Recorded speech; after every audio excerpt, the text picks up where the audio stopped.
Sa atong pagkaymugso ning kalibutan, gikalawaan at ang daan sa atong suliran. Ang suliran mo'y kabahin sa itong inadlang panginabuhian. Aba na doon ay suliran nga dili mo mapasan nga ikaw ra. Nagkinahanglan kag katabang aron sa pagsulbad ni ini. Nagkinahanglan kag kahayag na mo'y mulamdag sa imong unahuna. Ug tungod ni ini, natawag kini nga atong tulumanon nga nag-uluhan. Kini ang akong suliran.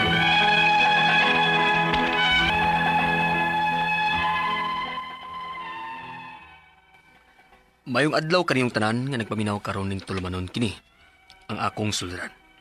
Ilabi na kaninyo Dr. ni Obra o Attorney Ellen Batahan. Ingon man sa mga artista nga maghatag kinabuhi ning akong suwat suliran. Ako si Roy, 33 anyos. Itago lang ang akong address. Punto legal kining akong suliran. Kabahin kini sa nga nahimo na ako sa kabit sa akong asawa. Aron yung sabtan, ingon ini ang mga panghitabo.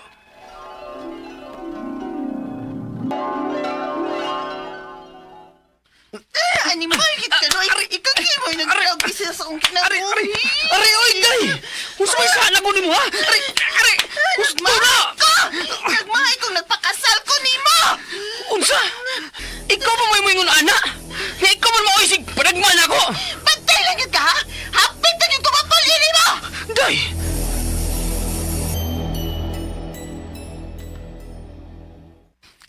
Unsa? Makibuwag na ka? Oh, ikapoy na ko sa tong kinabuhi. Unya, asa masagkuno ka? Naibaw ba yung ko nga, wa kay pamilya din sa Cebu? Bahala na eh. Basta kay, sabot na tandaan ha. Wa na tahilap tanay sa usag-usa. Bing!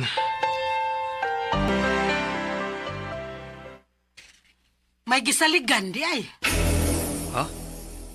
Kitsa mo ba? Si Bing.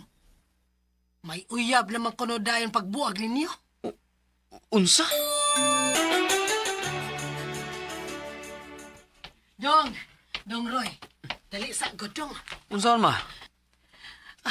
Di ba si Bing man ka nang hakot sa mga gamit o nga nagpatabang sa mga silingan? Nipalit na di ay siya din eh. Oo, siya tuod. Unya, okay na din na nimo.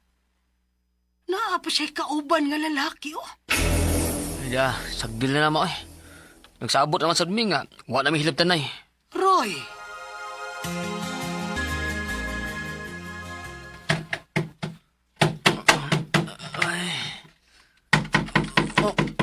Kinsa barong sa iyo king nukdok. Kwauso na ko be.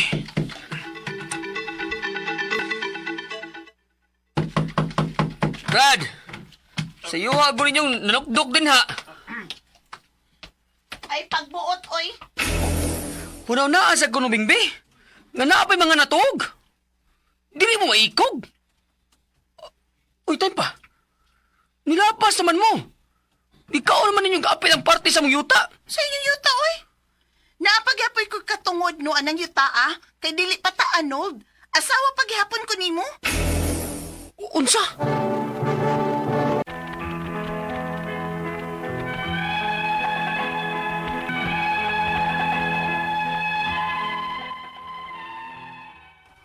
Mao siguro hinungdan nga dinhi na nibalhin si Bing sa among silingan kay mao ni giplano niya nga kan-an og space ang among yuta.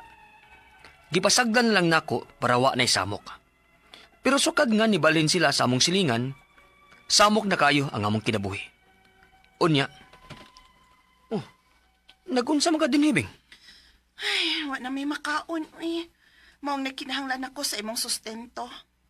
Ha? Unsay sustento tan? Asawa man ko nimo.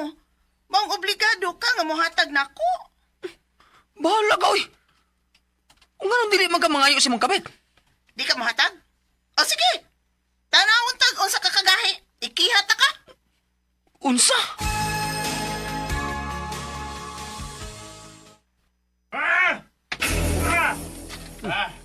Kinsa mo ron? Roy! Kawasya!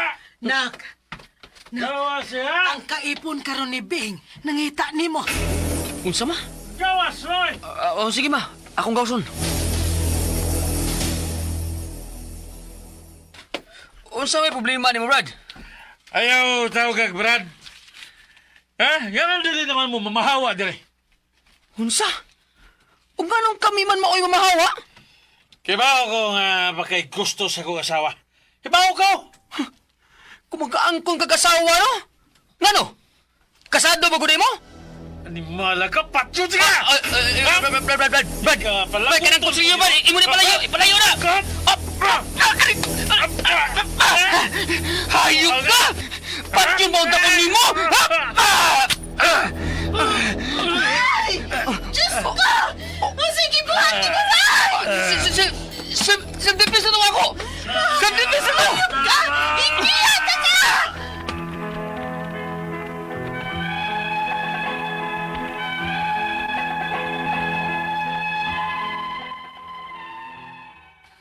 Wa na jud ko ilaing choice atong higayuna.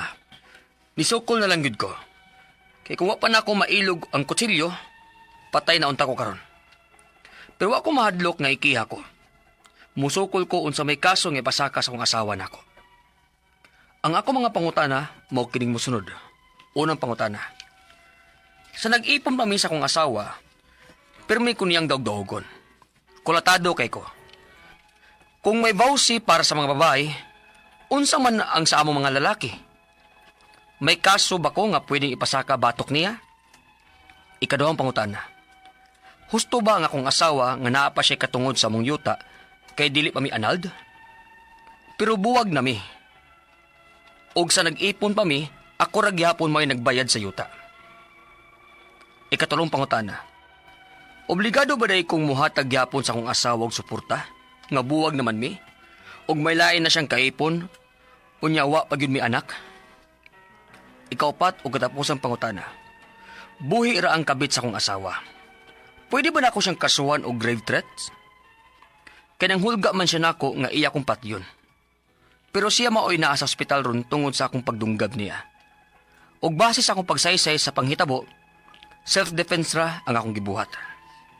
Palihog, tabaging tambagi ko, kini ang akong suliran, Roy.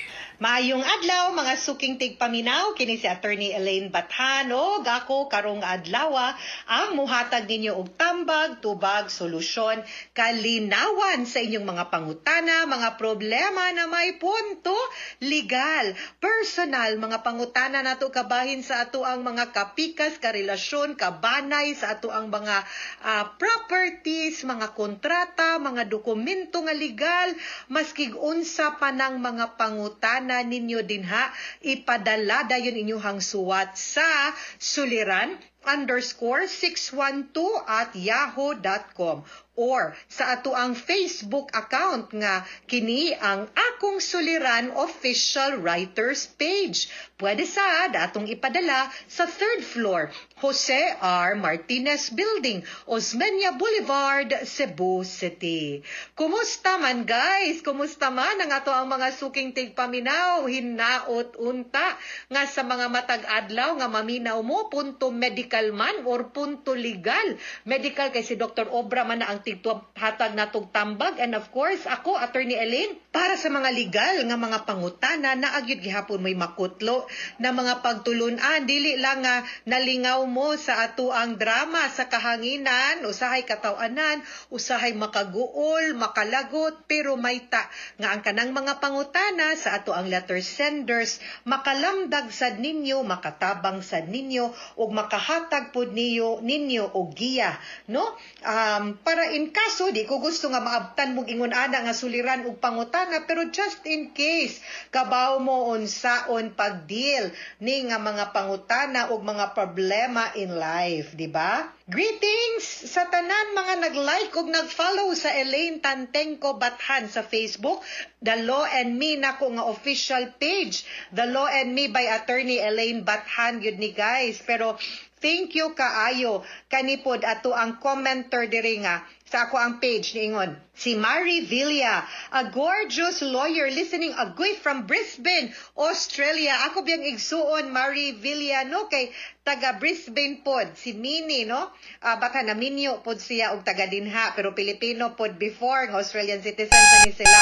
Ingon niya, I'm your avid fan. Intelligent and spot on when you give the counsel counseling, a bit of sermon, halaoy, which I like because some of them needs a bit home truth. God bless you pod, no? Salamat sad kang Johnny Piscos, Honey Roo, kang Glidel, kang Flora Mariano, kang Beverly Padua de los Reyes, kang Joan Bagaw, and kang Marcela Dapar Buaya. Thank you for your like and your followers, pag-following o pagpaminaw sa ato ang programa. Thank you for the greeting and magpasalamat sa ta sa mga maminaw nato ug mag-like ug nag-follow, no, dili lang ket sa kini ang akong suliran kay ang kaning ato ang mga programa sa stasyon hagoy mapaminaw gyud nato pod live sa Facebook account ug sa YouTube pod nato good. So ayaw gyud mo kaguol kung pananglitan na busy gamay wa ka paminaw sa radyo, naatay YouTube, naatay Facebook account. And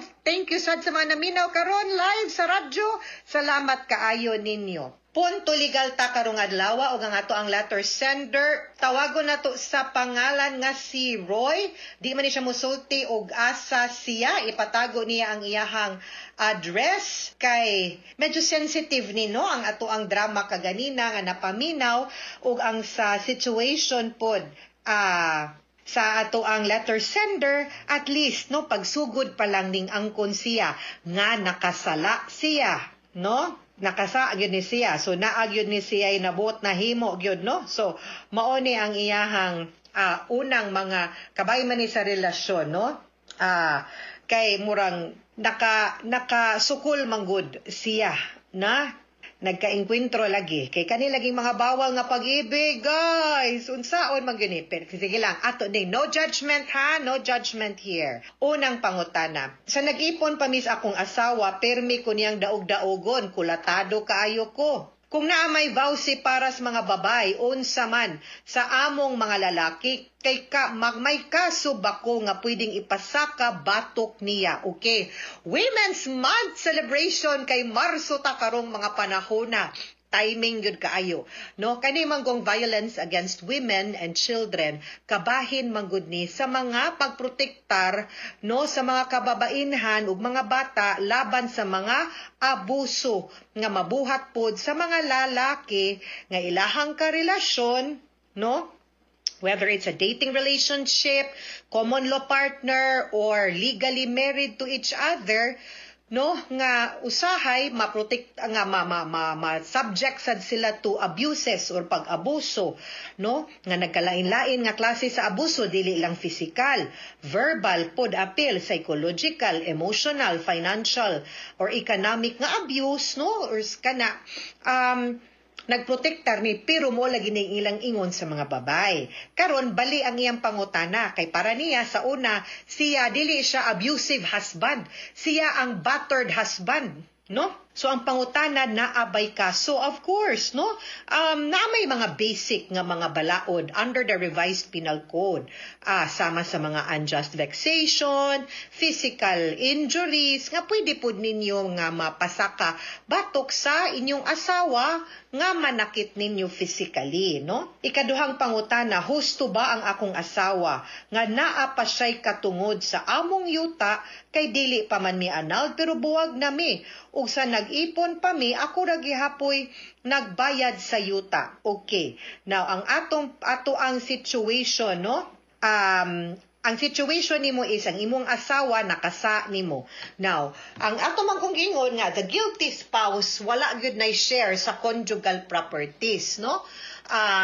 Pero kung mingon man gud ka guilty, kinahanglan sad gyud nga maprobar pod nimo by a court order nga guilty gyud siya or nga nakasala gyud siya or ang court mo declare nga siya'y sad-an nganong nagbuwag mo or nganong ni-end or nganong nabati ang inyong relasyon, no? So that is the context. Pero kung wa pa na nato na probar as isa gyud ta nga naa gyud siya'y bahin. Of course, ang mga gibayad nimo pwede po na natong kwentahon i-deduct ug unsa man gani. Pero bottom line, i-remind ang imong asawa nga hoy nabiya kay kabit, no? Nakasa baya ka, ayaw sa pag-asta-asta mura kag sikinsa, no? Kay tingalig, no, masumbalik ka ng imuhang ka higal o kanang kalaog. Ikatulong pangutana, obligado ba di ay kong muhatag gihapon sa akong asawa og suporta nga buwag naman mi ug may lain naman siyang kaipon ug wa pud mi anak.